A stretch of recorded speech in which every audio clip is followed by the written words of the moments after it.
Hello everyone, my name is Lakshmi and this is my YouTube channel Lighthouse Academy Easy Way of Learning. If you like the video, please like, share and feel free to subscribe my channel because it means a lot to me. Thank you so much.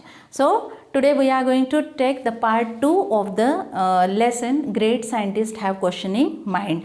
ये जो lesson है 7th standard का Great Scientists Have a Questioning Mind. Great scientist यानी जो महान वैज्ञानिक होते हैं उनके दिमाग में हमेशा सवाल चलते रहते हैं और इसीलिए वो वैज्ञानिक होते हैं और उसको सवाल के जवाब ढूंढने के लिए जो भी वो काम करते हैं उन्हें हम एक्सपेरिमेंट कहते हैं और वो थ्योरी को प्रूव करते हैं या जो भी है प्रूव नहीं होती है तो कोई और दूसरे वैज्ञानिक करते हैं लेकिन वो सवाल छोड़ के चले जाते हैं कभी कभी, है ना।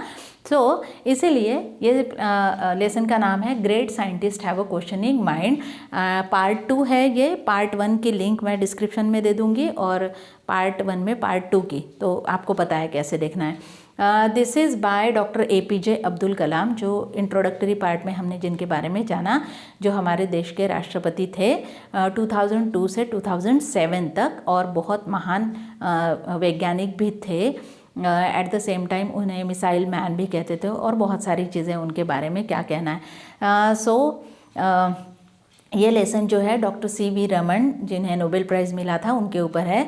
तो चलिए फिर शुरू करते हैं। हार्ड वर्ड इसमें 3 आने वाले हैं जो मैंने यहाँ पे लिख दिए हैं, जिसके मीनिंग एंड उनका pronunciation also. Okay, so please video को पॉज करके स्क्रीनशॉट ले सकते हो। यहाँ पे जो लाइट का रिफ्लेक्शन आ रहा है इसे यहाँ पे कुछ भी नहीं है, सिर्फ नाम लिखा हुआ है। एक्चुअल वर्ड्स और उनके मीनिंग यहाँ पे है। ओके, सो अभी हम लेसन शुरू करते हैं। So please you can open your text book.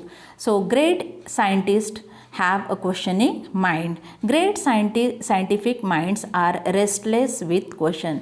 और जो वैज्ञानिक के दिमाग होते हैं वो हमेशा सवालों से भरे हुए होते हैं और जो भी चीज़ वो देखते हैं वो कॉमन मैन की तरह उसको देख के छोड़ नहीं देते, उनके बारे में अपने आप ही उनके दिमाग में सवाल आते रहते हैं। दे कीप आस्किंग, वो हमेशा उनके दिमाग में सवाल चलते रहते हैं। क्या?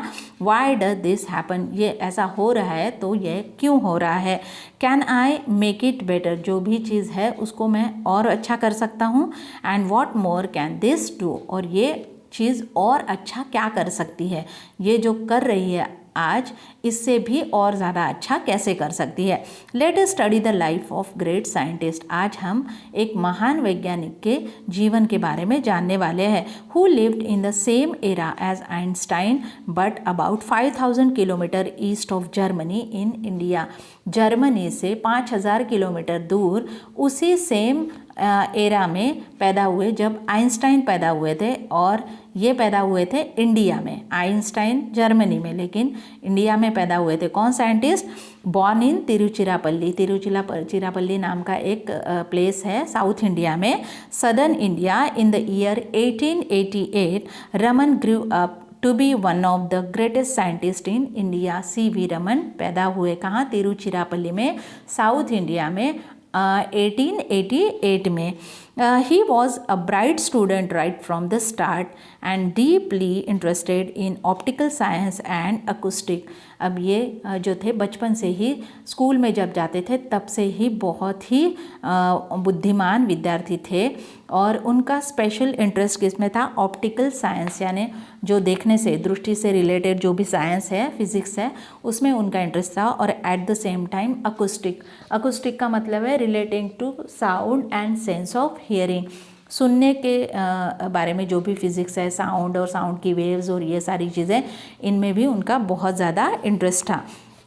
This is what perhaps led him to discover that the mridangam and the tabla produce more melodious sound than any other percussion instrument. अब ये जो इनका इंटरेस्ट था ऑप्टिकल साइंस और अकूस्टिक में, यही उन आगे चल के उन्हें इस पे लेके गया कि दुनिया में जितने भी परकाशन इंस्ट्रूमेंट है, परकाशन इंस्ट्रूमेंट का मतलब होता है चर्म वाद्य, ऐसे वाद्य जिनके ऊपर पुराने ज़माने में जो है वो एनिमल की स्किन लगी हुई थी, जैसे ढोल होता है या तबला होता है या मृदंग होता है या बैंड वगैरह, आप सब लोगों को पता है ना। हाँ, वो सारी चीज़ें जो होती है वो परकाशन इंस्ट्रूमेंट में आती है, यानी चर्म वाद्य। जैसे तंतु वाद्य होते हैं, तार लगे हुए जिसमें होते हैं, जैसे वीणा है, गिटार है, सतार है, सितार है, विचित्र वीणा है, वायोलिन है, तो ऐसे ही ये है कौन से वाद्य, चर्म वाद्य, जिनके ऊपर एनिमल की स्किन लगी हुई थी। अब नाउअडेज में भी कुछ अलग चीज़ लगी हुई होती होगी, मुझे नहीं पता, लेकिन वो सारे कहलाते हैं चर्म वाद्य या विच परकशन इंस्ट्रूमेंट। सो ये दुनिया में ऐसे अलग बहुत सैकड़ों टाइप के इंस्ट्रूमेंट है, लेकिन उन सब की स्टडी करने के बाद में CV रमन जो थे उन्होंने ये प्रूव कर दिया था कि उन सब में से सबसे मीठी मेलोडियस साउंड किसकी आती है, मृदंग या तबला की आती है। Any other percussion instrument. He was fascinated by colorful things. ये साउंड से रिलेटेड ही नहीं, लेकिन नेचर में आसपास जो भी कलरफुल चीज़ें देखती थी वो भी उन्हें बहुत ज़्यादा मोटिवेट करती थी, इंस्पायर करती थी। और वो चीज़ें क्या थी, B it a flower, butterfly और जेम्स, वो फूल होते थे या वो बटरफ्लाई यानी तितलियाँ होती थी या वो जेम्स यानी रत्न। आप सब लोगों को पता है ना, ज़मीन के अंदर होते हैं फिर भी इतने अच्छे कलर इनमें कैसे आते होंगे, कभी सवाल आया है आपके दिमाग में?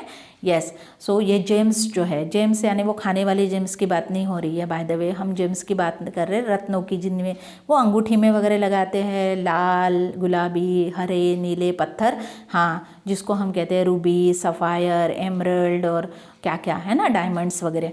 तो ये सारे जेम्स, ये सारी चीज़ें उन्हें बहुत ज़्यादा मोटिवेट करती थी, इंस्पायर करती थी। कौन सी वाली? Flowers, butterfly and James. He keep seeking knowledge about everything around him. वो हमेशा अपने आसपास की चीज़ों के बारे में नॉलेज या अपना ज्ञान बढ़ाते रहते थे। He become a scholar in sound and sound related physics. अब वो बहुत ही ज़्यादा बुद्धिमान और बहुत ज़्यादा मास्टरी उन्हें हासिल कर ली थी। वो किस में? साउंड और साउंड रिलेटेड फिजिक्स में। One day a ship sailed from a port of London towards Kolkata. एक बार की बात है, वो उस ज़माने में एरोप्लेन वगैरह तो नहीं थे, तो मैक्सिमम ज़्यादा से ज़्यादा लोग जो है वो अपने ट्रैवल जो है वो शिप से करते थे, यानी पानी के जहाज़ से करते थे। तो ऐसे ही एक जहाज़ जो है एक बार लंदन से कलकत्ता की तरफ आ रहा था और उसमें ट्रैवल कर रहे थे कौन? CV Raman also. So on board was young CV Raman who had delivered a lecture on acoustic of violin in London. तो लंदन में ही उन्होंने ये अकोस्टिक यानी इसके पीछे का साइंस क्या है, वायोलिन के पीछे का साइंस क्या है, उसमें से वो आवाज़ कैसे निकलती है, ये सारी चीज़ें जो है उन्होंने अपने लेक्चर में लोगों को बताई थी। He was now on the ship's deck gazing at the blue water of the ocean. अब वो जहाज़ पे थे और जहाज़ पे भी जब वो खड़े थे पानी को देख रहे थे, उसी समय गेजिंग का मतलब होता है, गेज का मतलब looking steadily and intently, especially in admiration, surprise और thought। ये एक ऐसे क्यूरियस माइंड से वो समंदर के पानी को देख रहे थे डेक पे खड़े हुए कि वो उन्हें क्वेश्चन कर रहा था कि ये ऐसा क्यों है and all this. As he glanced up to the sky, जैसे ही उनकी नज़र पानी से हटके आसमान की तरफ गई, which was of the same shade as the ocean, और वो आसमान भी उसी रंग का था जैसा समंदर यानी नीला रंग। Series of questions popped up in his head, वैसे ही जैसे पॉपकॉर्न फूटते हैं ना, एक के बाद दूसरा, दूसरे के बाद तीसरा, वैसे ही उनके दिमाग में सवाल पैदा होना शुरू हो गया। The questions, series of questions popped up in his head, why are both the sea and the sky blue in colour, और उन्होंने ये सवाल उनके दिमाग में आने लगा कि आसमान और समंदर दोनों ही ब्लू यानी नीले रंग के क्यों हैं। What is the science behind this occurrence, ये ऐसा दिखने के पीछे क्या साइंस हो सकता है। His mind seems to struggle that reason could be a scattering of light by water molecules, और उनके दिमाग में जवाब आना शुरू हो गया कि सूरज की जो रोशनी है वो स्ट्रेट पानी में जाती है ना, जैसे हम लोगों ने scattering of light by water molecules को एग्जांपल के तौर पर लेंगे तो कैसा होगा, जैसे हम अगर कोई छत है और उसमें अगर छत से अगर रोशनी आ रही है तो वो आते वक्त ऐसे स्ट्रेट आती है, सीधे आती है, और उसमें धूल वगैरह जो भी होती है वो हमें जैसे दिखती है ना, तो उसकी वजह से वो धूल की वजह से हमें वो रोशनी भी दिखती है। तो ऐसे ही पानी में भी क्या आ जाती होगी, रोशनी सीधे जाती होगी, और उसी वजह से शायद ये आसमान और समंदर दोनों का कलर जो है वो सेम दिखता है, ऐसे उनके दिमाग में आया। However this theory was yet to be proved scientifically, लेकिन अभी भी वैज्ञानिक पूरी तरह से इसका पता नहीं लगा पाए हैं। When the ship anchored to Calcutta, the young man immediately went on to conduct experiment. और जैसे ही उनका शिप जो है वो लंदन से निकल के कलकत्ता पहुंचा, वो सीधा अपने लैब में गए, आराम वाराम करने नहीं गए सीधा, क्योंकि उनका माइंड क्या हो गया था, इन सवालों की वजह से रेस्टलेस हो गया था। उनके दिमाग में बहुत ज़्यादा सवाल आ रहे थे और उसके जवाब ढूंढने के लिए वो सीधा अपने लैब में चले गए। To prove his theory, his research in optics and the science of light result in the discovery of Raman effect, और इसी सब का नतीजा है रमन इफ़ेक्ट। अभी शायद आप लोगों में से किसी ने इस वर्ड के बारे में, रमन इफ़ेक्ट, इस को पहली बार सुना होगा, लेकिन बहुत सारे लोग हैं वो जानते हैं कि इसी रमन इफ़ेक्ट के लिए सीवी रमन को नोबेल प्राइज़ भी मिला था 1930 में। Okay, so he announce it is to be a scientific world in March 1928। March 1928 में उन्होंने पूरी दुनिया को अपने रिसर्च के बारे में बताया। And this discovery won him a Nobel prize of physics in 1930, और इसीलिए उनको 1930 में नोबेल प्राइज़ से नवाजा गया। It was the first time this prize was awarded to an Asian, किसी इंडियन को नहीं लेकिन एशिया के भी किसी साइंटिस्ट को नोबेल प्राइज़ मिलने की ये पहला ही मौका था। The day had he discovered the Raman effect, लेकिन जिस दिन उन्होंने रमन इफ़ेक्ट को डिस्कवर किया था वो डे था 28 फरवरी।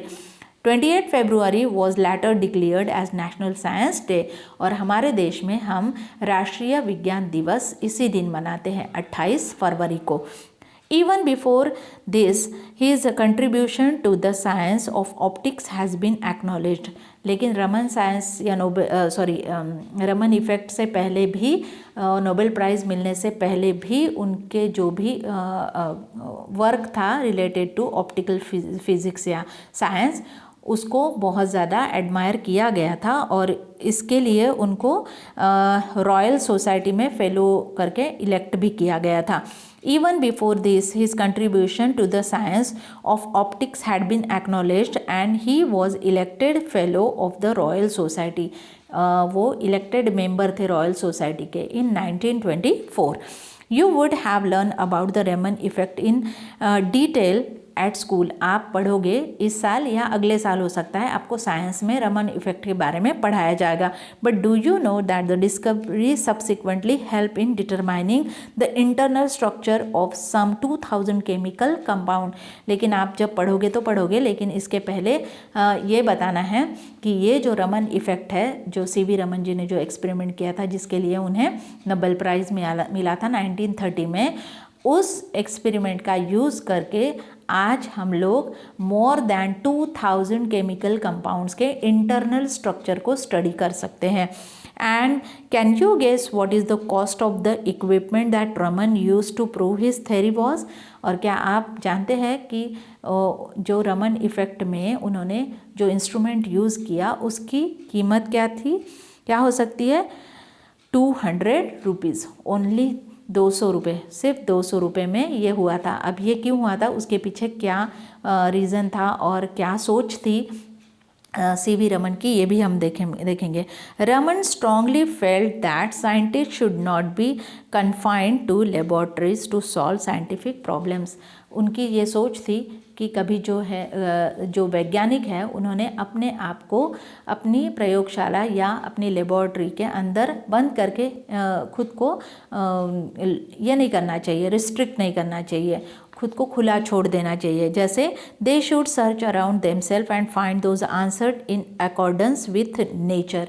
उन्हें लगता था कि जो भी वैज्ञानिक होता है उसके दिमाग में जो भी सवाल होते हैं उन सारे सवालों के जवाब नेचर में मिल सकते हैं, और इसीलिए वैज्ञानिक को हमेशा बाहर निकलना चाहिए, अपनी लैब से बाहर निकलना चाहिए और बाहर जाके सोचना चाहिए। For the essence of science lies in independent thinking and hard work. जब भी हमें पता है कि जो भी चीज़ें साइंस में होती है साइंटिस्ट के दिमाग से वो पहले निकलती है। एक इंडिविजुअल के दिमाग में एक विचार आता है और उसी विचार को आगे चल के फिर वो प्रूव करते हैं, जो भी करते हैं, तो फिर उसे हम साइंटिस्ट कहते हैं, या उनके एक्सपेरिमेंट जो होते हैं जिसका यूज़ करके हम अपनी लाइफ को और ज़्यादा बेटर और ज़्यादा आसान बनाते हैं। But lies in the independent thinking and hard work and not in equipment. How true. Through the oceans and the sky have always been blue in color. It needed a questioning mind, that scientific outlook, to find the reason behind it. हमें पता है कि ocean का और sky का colour जो है, समंदर का और आसमान का कलर नीला ही है, एक जैसा है, ये सबको पता है। लेकिन ऐसा क्यों है, ये अगर हमें जानना है तो उसका जवाब हमें किसी लेबॉर्ट्री में नहीं मिल सकता। इसके लिए हमें कहाँ जाना पड़ेगा, नेचर में ही निकलना पड़ेगा, समंदर के पास जाना पड़ेगा, आसमान को और समंदर को एक साथ देखना पड़ेगा, तब जाके हमारा माइंड क्या हो सकता है, ओपन हो सकता है, और उसमें और भी अलग अलग क्या आ सकते हैं, जवाब आ सकते हैं, और ज़्यादा उसमें परतें और खुल सकती है ना। तो इसीलिए उनका ये मानना था कि सिर्फ प्रयोगशाला में बैठ के कुछ चीज़ें हो सकती है लेकिन सारी चीज़ें नहीं हो सकती। इसीलिए उनका मानना था कि वैज्ञानिक को हमेशा नेचर से जवाब ढूंढने की कोशिश करनी चाहिए, क्योंकि नेचर में सारे ही चीज़ों के जवाब है। और उन्होंने ये छोड़ दिया है आपके ऊपर, जो भी स्टूडेंट है आप देख रहे हो, और अगर आप वैज्ञानिक बनना चाहते हो तो ये सवाल बहुत अच्छा है कि आसमान का और समंदर का रंग एक जैसा क्यों होता है, या सेम शेड में क्यों होता है। तो इस सवाल को आपके दिमाग में अभी डाल दिया है और आपको सोचना इसके बारे में। हो सकता है कि आप में से बहुत सारे लोग हो जो इस बारे में सोचते भी हो, लेकिन ये जो लेसन है ये पढ़ने के बाद में ये चीज़ आपको मोटिवेट करेगी कि जो भी सवाल होते हैं उसके जवाब हमेशा सिर्फ लैब में या प्रयोगशाला में नहीं मिल सकते। अगर आप नेचर में जाओगे, बाहर जाओगे, तो भी बहुत सारे सवालों के जवाब मिल सकते हैं। ये अगर सीवी रमन मानते थे या एपीजे अब्दुल कलाम मानते थे, और तो हमें मानना ही चाहिए, और ये सच ही होगा, है ना। तो इसीलिए मुझे लगता है कि आपको ये लेसन समझ में आ गया होगा, और साइंटिस्ट क्या कंट्रीब्यूट करते हैं हमारे लिए, इनके लिए तो बोलने की कोई ज़रूरत नहीं है ज़्यादा, क्योंकि उनका कंट्रीब्यूशन जो है वो बहुत ज़्यादा है, बहुत हमारी लाइफ को आसान करने वाला है। और इसीलिए साइंटिस्ट हमेशा ग्रेट होते हैं, बहुत बुद्धिमान लोग ही होते हैं जो साइंटिस्ट बनते हैं ना। तो इसीलिए आप में से भी बहुत सारे लोग साइंटिस्ट बनना चाहते होंगे, तो वो बनिए बिल्कुल। All the best. एंड मुझे लगता है कि आपको ये लेसन समझ में आ गया होगा। Thank you so much.